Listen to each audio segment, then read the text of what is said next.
열왕기 하서의 말씀 우리가 그동안 함께 묵상하면서 우리 엘리사를 중심으로 많이 말씀을 이어왔습니다. 오늘은 우리가 열왕기 하 우리 9장 말씀을 시작하면서 특별히 우리 예후라는 우리 왕의 이름을 가지고 오늘 말씀을 한번 나눠보려고 합니다. 이스라엘의 역사에 가장 악한 가문으로 여겨지는 아합 가문을 향한 하나님의 심판의 시작, 오늘 그 심판의 시작이 이 예후가 왕으로 세워지는 것으로부터 시작되는 것을 우리가 함께 볼 수 있습니다. 오늘 열왕기하 9장 1절에서 13절까지의 본문에는 특징적으로 두 명의 인물이 우리 나오고 있습니다. 한 명은 이름을 알 수 없는 엘리사의 그 선지자 훈련생 후보생이고, 또 한 사람은 오늘 왕으로 기름 부음을 받는 예후라는 인물입니다. 엘리사는 선지자 훈련생 중 하나를 선택해서 예후에게 보냅니다. 그리고 가서 사람들 사이에 있는 예후를 데리고 들어가서 기름을 붓고 그를 왕으로 그렇게 기름을 붓고 문을 열고 재빨리 그 자리에서 피하라 라는 가르침을 줍니다. 그리고 이 선지자는 엘리사가 말한 대로 그대로 듣고 그대로 가서 그 일을 순종하고 있는 것들을 오늘 우리 말씀에서 볼 수 있습니다. 선지자 후보생, 이름 없는 한 사람, 예후에게 찾아가서 기름을 부은 사람, 이 사건이 그냥 단편적으로 보면 그냥 선지자 선생님의 말을 잘 듣는 한 학생의 이야기처럼 보이지만 사실 이 이면에는 수많은 감정적인 갈등이 있었던 것을 우리는 볼 수 있을 것입니다. 선지자 훈련생이 예후를 찾아가는 것이 왜 그렇게 갈등이 되는 일이었을까? 이것은 매우 위험한 일이었기 때문입니다. 그의 목숨을 보장할 수 없는 일이었기 때문입니다. 예후가 누구입니까? 당대 왕이었던 요람 왕의 군대 장관입니다. 예후가 누구입니까? 지금 아람과 전쟁 중으로 출정해서 바로 이 길랏 라몬이라는 이곳은 출정해서 군사가 주둔하고 있는 주둔지입니다. 왕의 명령을 받고 출정하여 있는 군대 장관을 찾아가서 그를 왕으로 기름 붓고 자기의 왕을 치라는 그 말을 전하러 가는 것이 오늘 이 선지자 후보생이 엘리사로부터 받은 말인 것입니다. 당신의 주군을 배신하고 당신이 왕이 되십시오. 이것은 아무나 할 수 있는 이야기도 아니고 누구나 가서 순종할 수 있는 이야기도 아닙니다. 위험을 감수해야 하는 일, 그리고 또 한편으로 생각해 본다면 누군가를 왕으로 기름 붓는 일은 큰 선지자였던 엘리사 자신이 직접 해야 하는 일일 수도 있을 것입니다. 단순히 후보생의 한 사람으로서 감당하기에는 너무나 큰 일, 이 일 앞에서 선지자 후보생의 반응은 어떠하였습니까? 듣고 순종하였다라는 것입니다. 또 한 가지 재밌는 대목은 이것입니다.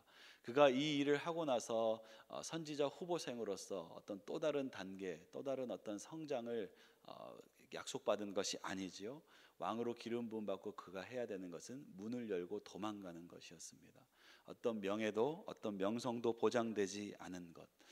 과연 그 일을 부탁받았을 때 우리는 과연 그 일을 할 수 있겠는가 한번 반문해 볼 수 있는 지점입니다. 또 한 사람은 예후입니다. 오늘 본문에서는 사실 예후가 어떤 인물인지 어떤 일을 하였는지에 대해서는 많은 것을 보여주지 않습니다. 하지만 9장에서 10장으로 이어지는 열왕기 하서의 말씀을 보면 이 예후가 하나님의 역사에 얼마나 중요한 일을 감당하고 있는지를 우리는 보게 될 것입니다. 예후를 하나님께서 세우신 이유가 있습니다. 바로 아합 가문에 대한 하나님의 심판을 그에게 맡기기 위해서입니다. 예후를 역사적으로 본다면 그는 외교적으로 뛰어난 왕도 아니고 나라를 아주 오랫동안 다스렸던 그런 왕도 아닐 수 있습니다. 하지만 오늘 예후에게 기름을 붓고 그를 왕으로 세우며 아합 가문을 치라고 명령하시는 하나님의 이 명령 앞에서 우리가 발견하는 것은 무엇입니까?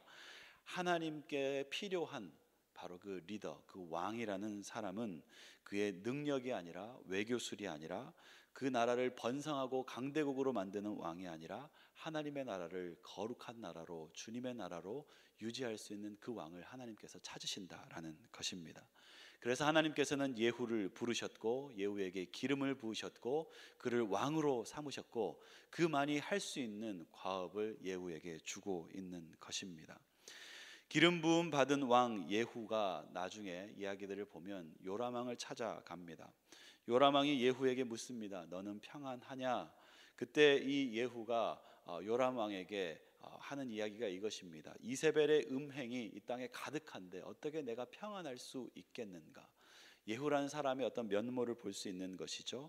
요람 왕의 장관으로 있었고 그의 명령을 받아서 군대를 이끌고 전쟁을 하는 그런 군대 장관이었지만 사실 그 마음속에는 하나님의 뜻을 이룰 수 없는 이 아합 가문의 악행에 대해서 알고 있었고 그것을 처단할 수 있는 결단력이 있는 사람이었다라는 것을 우리는 볼 수 있습니다. 그렇게 말을 하는 것을 들은 요람 왕이 이제 예후가 자기를 치려한다는 것을 알고 도망갈 때 예후는 활을 꺼내 들고 요람 왕을 죽였습니다. 아하시아도 그렇게 숙청했습니다. 그리고 이세벨을 찾아가서 이세벨을 찾아갔을 때 이세벨이 자기의 아들들이 그렇게 예후의 손에 죽었다는 것을 알고 있음에도 어떤 문헌에는 이세벨이 화장하고 있고 머리를 만지고 있었다라고 합니다. 얼마나 정말 이 이세벨이라는 이 악한 여왕이 사치와 그렇게 음행에 물들어 있는 사람이었는지를 보여주는 대목인데요. 바로 그 이세벨도 그 내시의 손으로 죽이게 하는, 그래서 그 가문을 멸절하는 일을 감당하였습니다. 그리고 나중에 예후는 이제 아합이 이렇게 양성하였던 바알의 그 제사장들을 한 군데 다 불러 모으죠. 내가 아합보다 너희가 더 바알을 잘 섬길 수 있는 기회를 주겠다. 내가 큰 바알을 위한 큰 그 제사를 열겠다. 잔치를 열겠다. 다 모여라 해서 전국에 있는 바알의 제사장들을 다 모아다가 한 자리에서 다 숙청을 하는 그 일을 하게 되는 것이 바로 이 예후인 것입니다. 하나님께서 찾으시는 왕 예후는 사실 그렇게 이름 있는 장관이 아닙니다. 가문에 대한 이야기도 나오고 있지만 예후에 대한 큰 정보들이 많이 없습니다. 그리고 군대 장관이라고 하고 있지만 그 자리에 앉아 있는 사람들이 다 군대 장관이었습니다. 그렇게 유력한 인물이 아니었을 수 있다는 대목입니다. 그럼에도 불구하고 하나님께서 찾으신 예후라는 사람의 성품, 그것 한 가지는 무엇이었냐면 말씀을 듣고 순종하여서 주님의 뜻을 이룰 수 있는 사람.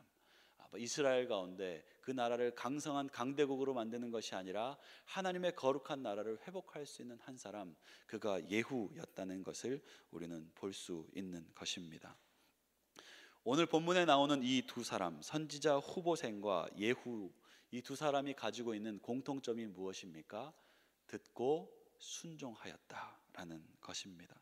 하나님의 명령을 듣고 그 말씀을 들었을 때에 그것을 자신의 사명으로 여기고 앞도 뒤도 좌우도 돌아보지 않고 그대로 들은 대로 순종하여 행하는 사람들이었다라는 것입니다.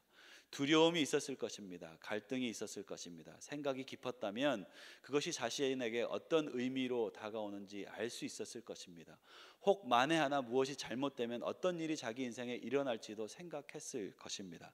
하지만 그것이 하나님의 말씀이었고 자기를 향한 하나님의 부르심이었기 때문에 그 일을 붙들고 순종하여 나가서 마침내 하나님의 뜻을 이루는 그 두 사람에 대해서 우리는 볼 수 있는 것입니다.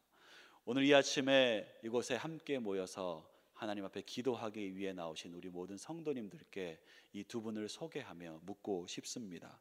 하나님께서 죄악을 심판하실 때 누구를 사용하십니까? 하나님께서는 어떤 사람을 불러 하나님의 손에 드시고 사용하십니까?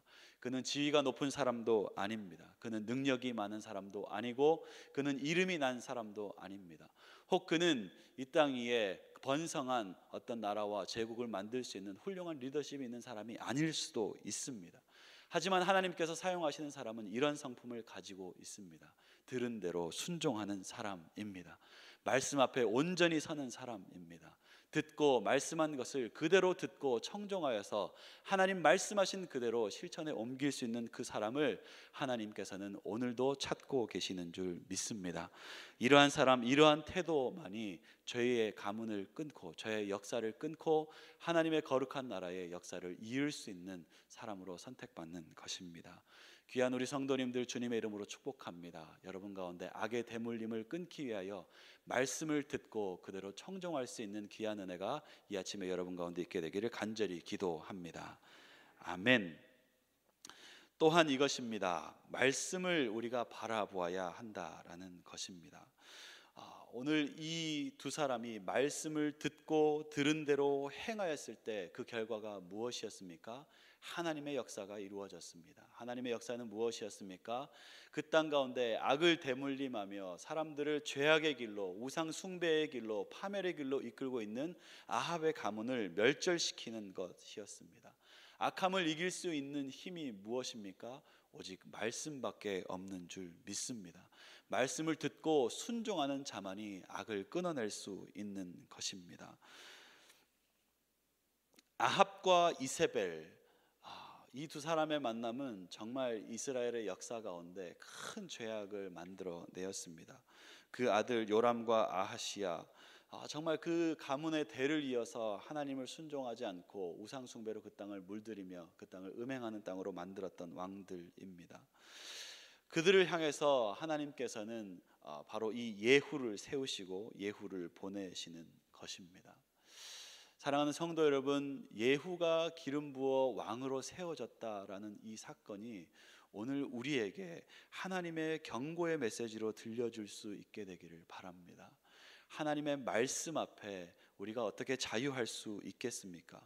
우리가 다 죄인이고 죄의 구렁텅이 속에 살아가는 사람들로서 예후를 세웠다라는 것은 하나님의 그 칼날이, 하나님의 그 심판이 우리의 가문 앞에, 우리의 인생 앞에 놓였다라는 것과 다름이 없는 말씀인 것입니다. 말씀이 우리에게 임해도 깨닫지 못하는 사람이 있습니다. 말씀이 임해도 무관심으로, 무반응으로 회개하지 않고 그렇게 일관하는 사람들이 있습니다. 혹 이것이 여러분 우리의 모습이지는 않습니까? 오늘 엘리사는 바로 그 선지자 후보생을 통하여 예후를 부름으로 아합 가문에 대한 하나님의 말씀을 성취하고 있는 것을 볼 수 있습니다. 그리고 말씀 앞에 선 두 사람이 하나님의 뜻을 이루지요. 사랑하는 성도 여러분, 우리에게 임한 말씀은 무엇입니까? 우리에게 임한 말씀은 이 땅에 오신 예수 그리스도 그분인 줄 믿습니다.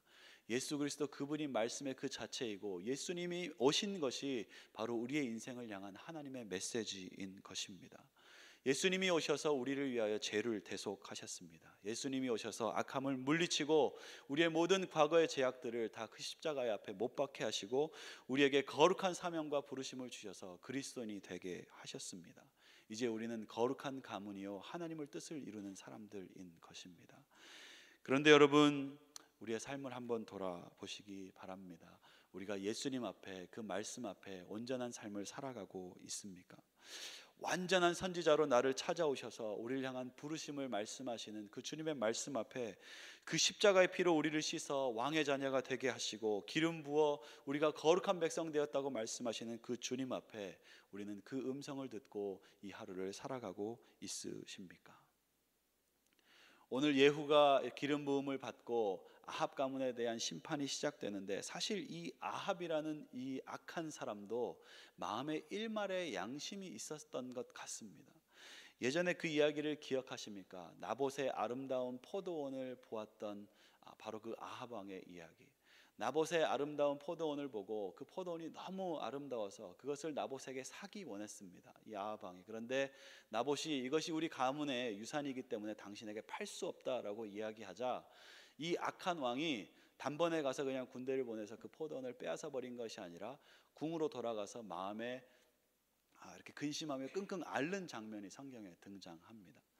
이 장면 속에서 저는 그렇게 한번 생각을 해봅니다. 아합도 마음은 있었고 양심은 있었고 생각은 그래도 없지는 않았던 사람이었던 것 같다. 그래서 그냥 단숨에 그것을 빼앗아 버리는 그냥 그렇게 일률적으로 악한 사람이 아니라 한 번은 이렇게 근심할 수 있는 여지가 있는 사람일 수도 있겠다라는 어떤 그런 호의적인 생각을 해본 적이 있습니다. 그때 이세벨이 어떻게 했습니까? 아합이 앓는 것을 보고 나봇을 죽이고 포도원을 뺏어서 아합에게 바치는 그 장면이 거기에 나오죠. 사람들은 양심이 있습니다. 악한 일을 행하려고 할 때, 욕심이 생길 때 그것에 대해서 뭔가 이것이 옳은지 그른지에 대한 생각을 하는 정도는 할 수 있는 것 같습니다. 그런데 여러분, 악한 사람이 되는 것은 무엇입니까? 양심의 소리, 마음의 소리, 거기에서 끝나기 때문에 그 다음에는 그것을 외면하고 자신의 욕심을 채우기 위해서 그 양심을 넘어서 죄를 행하여 버리기 때문에, 양심을 무시하고 악으로 달려가기 때문에 그는 악한 사람이 되는 것입니다. 욕망을 쫓아서, 성공을 쫓아서, 정욕을 쫓아서 한 발짝씩 내 눈을 감고 마치 그것이 아무것도 없는 것처럼, 괜찮은 것처럼 자신을 속이며 하나님을 속이며 그것을 향해서 나아가기 때문에 그는 죄인이 되는 것이고, 그는 마침내 하나님의 진노 앞에 놓이는 것입니다. 바로 그것을 보여주는 것이 이 아합의 가문이지요. 이렇게 생각해 본다면 여러분, 우리의 삶의 모습도 아합과 크게 다르지 않습니다. 한 번씩 눈을 감으며 하나님을 등 뒤로 하고 마치 하나님이 없는 것처럼 내 정욕을 향해, 내 죄를 향해 한 발짝씩 내딛던 그 삶이 우리에게 있기 때문입니다. 하나님께서는 아합이 악을 행하실 때에 그의 악을 단번에 심판하지 않으시고 오랫동안 지금까지 참아오시는 것을 볼 수 있습니다. 하나님께서 아합의 가문에 대해서 침묵하시고 인내하시는 것은 하나님이 능력이 없어서가 아니라, 아합의 가문을 어찌할 수 없어서가 아니라, 하나님의 그 인내와 자비하심으로 아합의 그 가문이 한 번이라도 회개하고 하나님께 돌아오기를 그렇게 기다리셨던 마음이 아닌가라는 생각을 해보게 됩니다. 그래서 반복적으로 선지자들을 보내었지만 아합은 그 모든 선지자들을 처단하고 온 나라를 우상의 소굴로 만들어 버렸던 것이죠. 그리고 하나님의 인내는 마침내 이곳에서 끝이 나고 이제 예후를 세우고 있는 것입니다. 베드로후서 3장 9절 말씀에 오직 주님은 우리에 대하여 오래 참으사 아무도 멸망치 않고 다 회개에 이르시기를 원하느니라 라는 말씀이 있습니다. 여러분, 우리가 죄가 있는 것을 하나님도 알고 나도 알고 있습니다. 오늘 이 아침에 예후가 기름 부은 말씀을 듣고 우리 가운데 회개가 일어나기를 원합니다. 우리의 삶에 죄가 끊어지기를 원합니다. 마음의 소리로 가책으로만 듣고 끝났던 것들이 이제는 하나님의 음성으로 들리고 내 삶에 영향력이 되어서 내 삶을 제어하고 죄가 끊어지고 하나님 앞에 거룩하고 경건하게 사는 아침이 되시기를 간절히 기도합니다.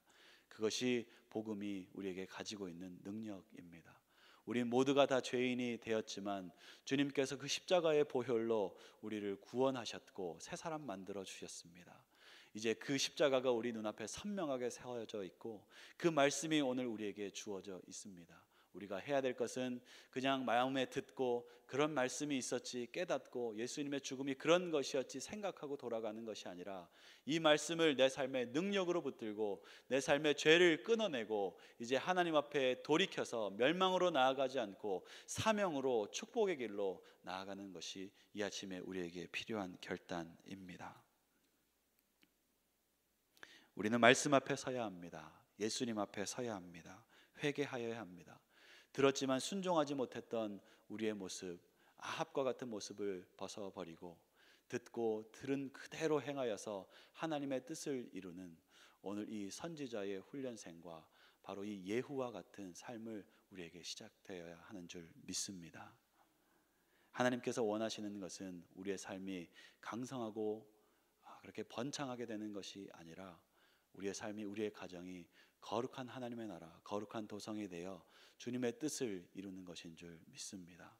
주님의 음성을 듣고 순종함으로 나와 거룩함을 회복하는 복된 하루가 되시기를 간절히 기도합니다. 함께 기도하시겠습니다.